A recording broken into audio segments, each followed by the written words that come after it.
down the rabbit hole. This week we've got one that, again, you've all been asking for. I love that you're asking for the quilts that I'm just about to do, so that's working out really well for me. This is jazz hands.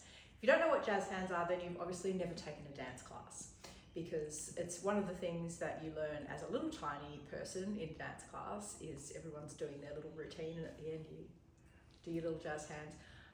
It's a silly little thing, but when I was making this quilt, they just reminded me of jazz hands, and that's why it's called jazz hands. But there's a story about this quilt. There's always a story about the quilts. This one's obviously Material Obsession 2. And as we were editing our patterns, our final edits for Material Obsession 1, we were sitting at the table in the shop, and I remember it so clearly. We had this big wooden table, and we had screen printed like a checkerboard all over the top of it with white paint. I can see the room right now, and we're sitting around, and Georgina, our editor, was there, and we were putting the last edits onto MO1, and I was hand sewing pieces of this quilt, and she's watching me, and she said, "What's that?" And I said, "It's a quilt." She goes, "Well, yes, but what's that? Why isn't that in the book?" And I said, "Well, because it's nowhere near ready. I've got like little pieces of it everywhere." And she laughed at me, and she said, "Well, it'll be ready for the next one." And at that point in time, we had no idea that anyone was even going to buy this thing that we were writing. Like we were completely numpties about it. We had no idea that it was going to be any good. And when it came out and it was apparently good and everybody wanted to buy it, we were rather thrilled, and our publisher immediately wanted us to write a second one. So we wrote Material Obsession 2 in 8 months, I think, which, as you can imagine, put an enormous strain on all of us, both of us and our families and everything, and ultimately led to me leaving Material Obsession, which is a story I won't go into. However, when we were editing Material Obsession 2, we just started editing, and Georgina, our editor, was back at the table, and she was looking around, and she said, "Where's the quilt that you were working on?" And I said, "What?" She said, "The quilt that you were working on when we were editing MO1. I said, "Oh, that's not finished. No, that's going to go on for years. I want it to be king size for my bed, and and I'm hand sewing it, so it's going to take me years. It's just one of those like slow burner things." She goes, "No, it's not. It's going in this book." And I went, no, Georgina, it can't go in this book. It's nowhere near finished. It can't. No, I want it in this book. Now, the problem with that was partly that I had not made all of these things, but also that Material Obsession book is a book. Material Obsession 2 is a book of pairs. So all of the things in there are two quilts from one idea. So I made one, Kathy made the other. We have quilts where we've started with a fabric, and we've both gone off in different directions. We had fabric that Kay Fassett gave us. We both went off and did things. We had a challenge that was set for us by a group that we used to have in the shop called the Cut Loose Quilters. We both went off and did that. All sorts of different things. Everything was sparked from one particular idea. And of course, I'd been making this quilt, and Kathy hadn't. So we didn't have a pair, and we were really coming to the point of this thing being photographed, and this was like a preliminary meeting for the book being done, and it all happened very quickly. And Kathy just went, "Well, I'll whip one up, that's fine." And I started mainlining these things. I'd really only made maybe 4 of them or something like that. And somehow or other, we both managed to finish another quilt and get it into the book. So the idea for the pairs for this was obviously the block. We've both used the same block. Kathy's quilt's quite different than mine, even though the blocks are very similar. All of mine are hand pieced. Now, you can see these are old quilts. They've got a few creases and things in. They obviously need a refold.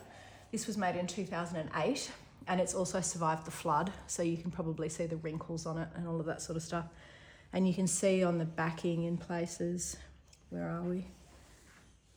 Oh, maybe it's not as bad as I thought. There's a few places where the floodwaters stained it and all of that sort of stuff. And I had a lot of people saying last week, "Oh, well, that's why I pre-wash." I really want to emphasise that the colour migration and the stains on these quilts is nothing to do with pre-washing. Absolutely nothing whatsoever. Basically what happened is we were away. Floodwater came through, it brought with it soil with fertiliser in it, like all sorts of horrible stuff that was all sitting at the top in a landscape job at the top of our street, and it all washed down through the house. We came home a week later and all these quilts had been marinating in that for a week. So this is nothing to do with pre-washing. Pre-washing my fabrics would not have changed a thing. It's had chemicals, it's had dirt, it's all soaked in it for weeks and weeks. So that's why everything's happened the way it has. This one's not too bad. Anyway, I digress. So this quilt was all completely hand-pieced. And when I say hand-pieced, I do not mean English paper pieced. I mean actually hand-stitched, running stitched. So there are two different ways to make this quilt.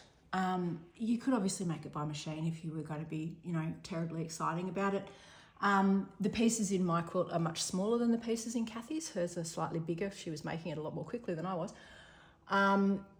But you could hand piece it like I have, or you could English paper piece it, and that would make this a lot more accurate, I suppose, if you're not used to hand piecing. I personally love hand piecing, and I am ambivalent about, I'm on the fence about English paper piecing. Sometimes I love it and sometimes I don't. It's not my hand sewing of choice, which, as you know, is applique.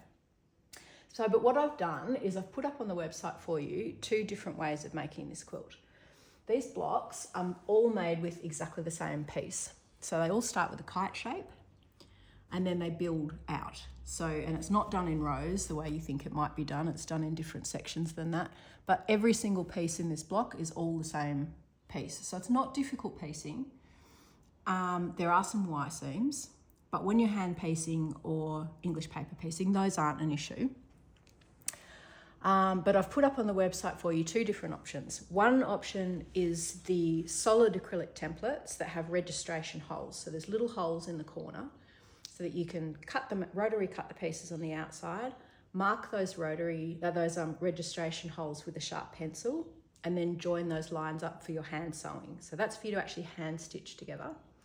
And the other option that I have on there is acrylic peeper templates. So they're hollow. It's just around the outside so that you can cut your English paper piecing and fussy cut and all of that sort of thing with them. And the papers, if you want to English paper piece this. Now, because there are 2 different ways of doing it, next week I will do a little tutorial for you about those 2 different ways. I know that I haven't done the Strawberry Fields sew along yet, but I'm working on a fabric deadline and I'm really, really busy with that and a bunch of other things happening in the background. So I just haven't had time to put a whole sew along together, but I will. It's coming in the next, sort of month or so. But this I can whip up pretty quickly for you, and I'll do that for you next week because this really is a very fun carry around project. And you can make your own little jazz hands because see all these little points. Where's a really good one? Here's one with the little bright sparkly points on the outside, and it's jazz hands. This is also fabulous for fussy cutting. If you love to fussy cut, this one's for you. When I made this in 2008, I was not a massive fussy cutter, so I've fussy cut a few bits and pieces. The little trees are cut out and the stripes are cut out so that they come into the center. And here's my favorite fabric ever. I'll tell you about that in a minute. When I do the tutorial for you, I'll talk a little bit more about fussy cutting and using mirrors and all of those sorts of things. But for this one, I didn't enormously. So before I finish up, I will talk to you about my little favorite fabric here. This is my favorite fabric of all time ever in the whole history of the universe. Do not ask me why, I don't know, but I have run out of it. I don't know where I bought it from. It may well have been somewhere like Super Buzzy, which back in 2008 was like the coolest online shop that existed. Like there really weren't very many. And I used to order all the cool little Japanese things and everything from there and have it all shipped from America, which cost an absolute fortune. We won't talk to Damien about that. But I think maybe that's where I got it from. I don't remember. I bought several yards of it and I have used every tiny little scrap that exists of it because there's something about those fish that just rings my bell, peeps. And can I say that if you are out there and you have that fabric, and I'm not talking about another goldfish fabric, I'm not talking about other things with fish on, I'm talking about this fabric with these fish on it. If you are out there and you have it, I will buy it from you at just about any price because I love it. I don't know why. Why do we do these things? I don't know, but this is my fave. I love it. This quilt is hand pieced. It has a sweet little piano key border around it, which is just fun and gives a little bit more bubble and sparkle and jazz to it. It has rounded corners. Were I to make this quilt again, I would still round the corners because I feel like there's something about those slightly circular stars that really works with the piano key and the rounding. If you are going to make this quilt, please make sure to read the instructions properly because these are not put together in whole pieces. They are put together in halves. So make sure and read everything through. Don't just whack them all together and then realise you have to unpick them across the centre because otherwise you'll be Y-seaming this whole situation together, which is a heck of a lot more hassle than just sewing it in straight rows. Anyway, that is the story of Jazz Hands and how it nearly didn't get in a book at all, but it did. And one day I will make a great big one for my bed because it never made my bed. Obviously, this is a very small quilt. It's a cot size. But the nice thing about it is you could make it as big or as small as you wanted because you just make more blocks and keep going. And then when you get to the end, you finish it off with the triangle template, which is also included in the set. So the pattern is available in paper, in PDF. We have the hand piecing templates and the English paper piecing packet. My goodness. I think I better stop now because I can't speak anymore. Thanks so much, guys. See you next week for the tutorial.